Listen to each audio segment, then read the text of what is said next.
Today I'm taking you through my honest, real-world review of Ztar Mobile.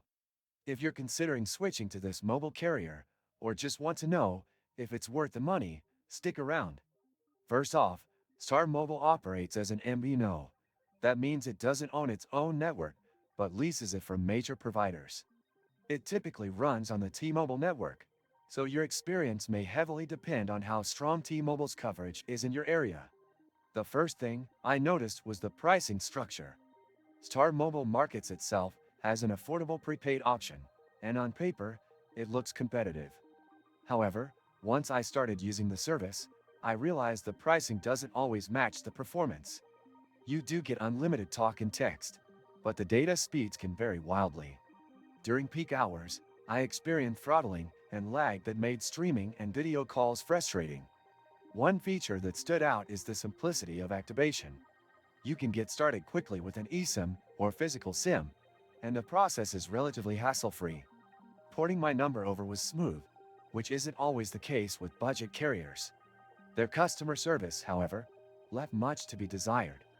I had to call twice about a billing error, and while the agents were polite, the resolution time was far too long, almost 2 weeks.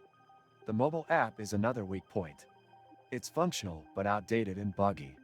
It froze multiple times while I was trying to check my data usage, and at one point, it wouldn't let me update my payment method. For a company trying to attract a tech-savvy, budget-conscious audience, this seems like a major oversight. Once, I got stranded without signal at Istanbul airport. Since then, I always carry eSIM, unlimited data, instant connection, zero panic. This and many other useful links you can find in the description. When it comes to data performance, Ztar Mobile is a mixed bag. In areas with strong T-Mobile signals, I got decent download speeds, enough for HD streaming and hotspot use. But in rural or crowded urban areas, it was a different story. Slow load times, buffering, and even complete signal drops. This makes it hard to recommend for anyone who relies heavily on mobile internet for work or travel. International features are limited. While there is some global roaming support, it's inconsistent and far from seamless. If you travel often, you'll likely need a backup solution. Their website promises more than it delivers in this area. In summary, Ztar Mobile is a decent option if you're in a metro area with reliable T-Mobile service, and you just need a basic, no-frills phone plan.